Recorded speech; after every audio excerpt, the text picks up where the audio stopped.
What's up, YouTube? It's your girl HiiEishh back again with another video.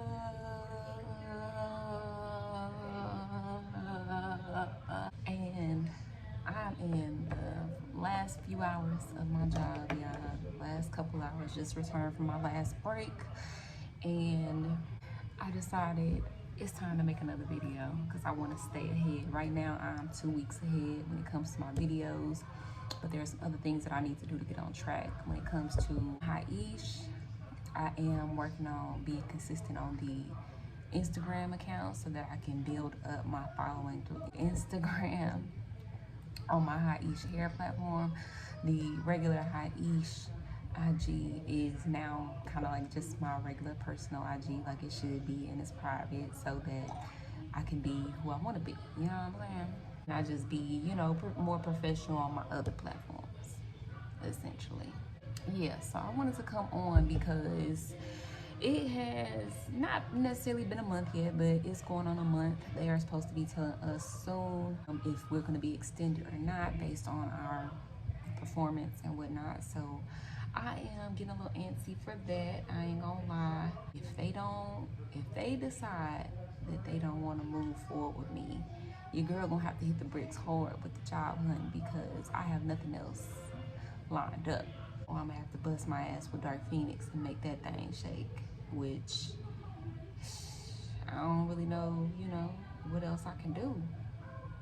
I mean, there's a lot more I could do, honestly. I'm really bullshitting, playing around. I'm being scary. That's, I ain't even gonna sugarcoat it. I'm being scary as fuck. There's been people that's been hitting me up like, yeah, let's schedule a call. I would love to chat with you, whoop de whoop de whoop.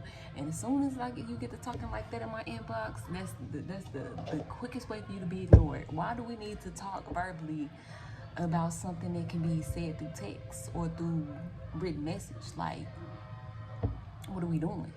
You know what I'm saying? I understand. People want to get a feel for who they doing business with. Some people gotta feel comfortable with who they give their money to. And I don't know how I can do that because I ain't gonna lie to you. I do not want to be getting on calls with people all the time. I don't. It is my business. This is Dark Phoenix. This is not nobody else's business that I'm taking calls for. This is how I want to run it. It's my, like, I'm building up the FAQs. I'm building up the POS. You know what I'm saying? The processes and procedures. I'm building all this up from the ground. You know what I'm saying? So I shouldn't be scared because it's not up to anybody else. But for some reason, y'all, I'm scared. Like, somebody hit me up today, and I'm that message is just sitting there. I don't even want to open it because the first couple letters talking about let's have a chat. Like, about what? Do you want to get a package or not? It's simple as that. But no, for real though, like, once again, I know this is me blocking my blessings, y'all, but I have so much like social anxiety as an adult. It is really not funny. Like, I was one of them girls that if I told you some stories, you would think I was a little, you know what I'm saying, reckless. You know, you can't do a lot of those things, today in today's age and think you're gonna make it out unscarred. I don't know. Maybe those things did scar me. Maybe that's the problem. Maybe what I did as a teenager and young adult scarred me to the point where now I have social anxiety when it comes to dealing with people. Once I feel you out, I feel your energy and everything is, you know what I'm saying, copacetic, then I don't got no issues. Until I'm able to do that, it's just so much anxiety about, are you one of them type of people or are you one of them? Are you folks or are you both? You know what I'm saying? I'm trying to figure that out before I even waste time messing around with people.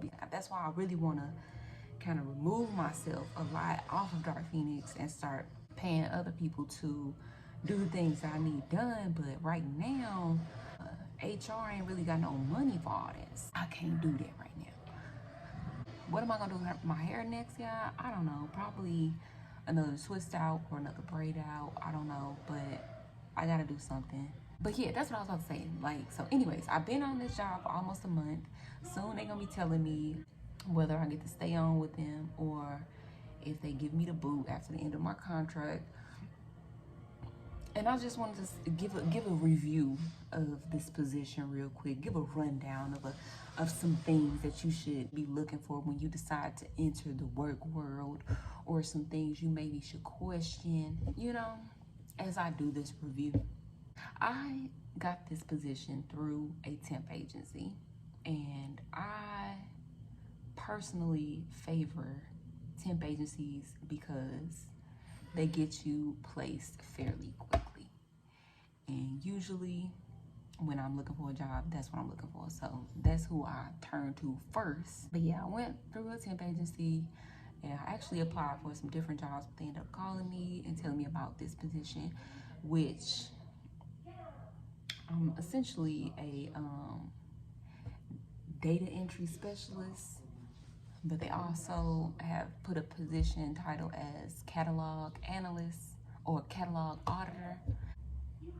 That's my title. And essentially what I do for this company is I just categorize food items. And when I say categorize food items, that means I just place food in the category where you would normally find it in a grocery store. And it gets quite detailed. I'm just giving it to you in the simplest form, but it gets quite detailed, and I've learned a lot just from this. There's so many foods out there that I've never heard of, and it's just eye-opening. It's eye-opening to know that somebody is willing to pay you to sit at a desk for 8 hours a day cataloging food items. So when you sit and think about how simplistic your job is and how much they value you completing the job, you have to think, what are they doing on a larger scale? And this company, they do a lot with food. I feel like they are leaning into, they do have their own like merchant account where they sell food items, but I think that they are going to eventually be leaning into becoming like a chain of stores, like on some Walmart type of deal. They started out as delivery.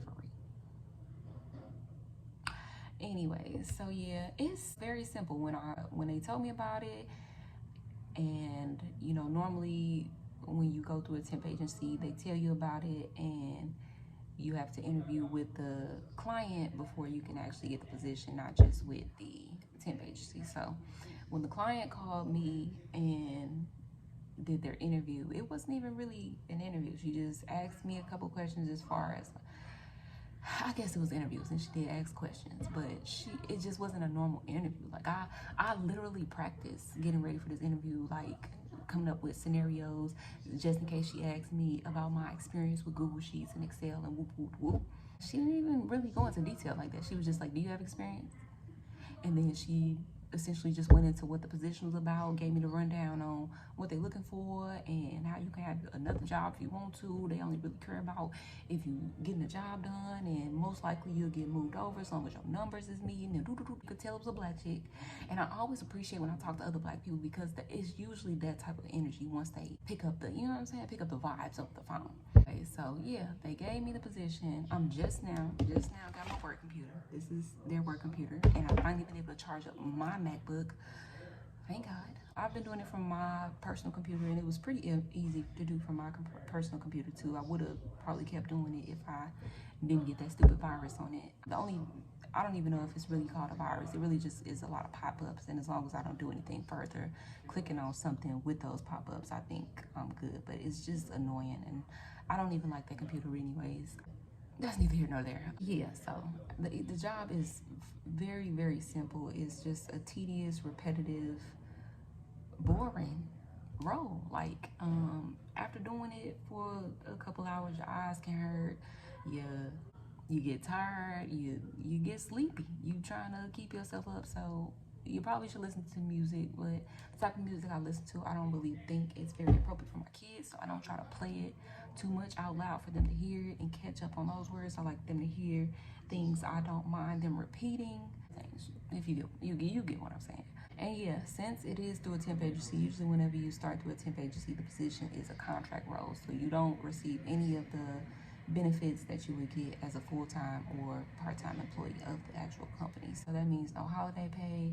That means no insurance, no sick time, no all those things. But you will sometimes get those things through the temp agency depending on what they offer you. We have to listen out for sounds around this motherfucker. Cheyenne sleep. So I like the role. I am still figuring out my schedule as far as figuring out how I can best fit doing this position and juggling the girls as a stay-at-home mom who works from home. I'm confident that with more time, I can definitely come up with a method to get this down and get on track as far as my goals. So, more to come on that. If you want to know more on the jobs, because like I was kind of all over the place with that, drop me some comments below. But if you like this type of videos, let me know. Like, share, turn on the notification bell because you don't want to miss these videos. They're coming every other